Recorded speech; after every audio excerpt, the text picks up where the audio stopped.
If you're wondering if you can kind of update your plumbing slowly, and what I mean by that is not ripping absolutely everything out all at the same time and just kind of doing section by section. Let's say you want to do your bathroom and then later on do your kitchen.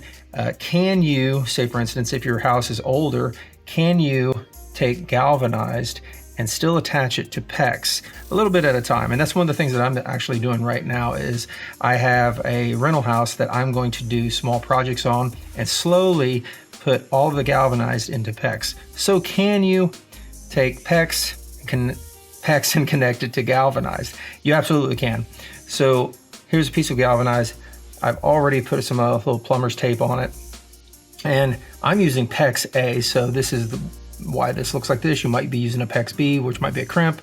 This one actually has the plastic piece that slides over, stretches, and then closes on the little adapter here. So here is what I would be using to put onto my galvanized.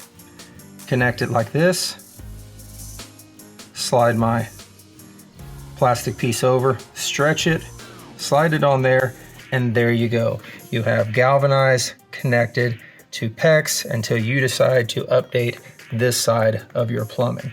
Now you can also do this with sweating onto copper. So this is like a little slip fitting that you would sweat that onto your copper piece. Once again, connect that.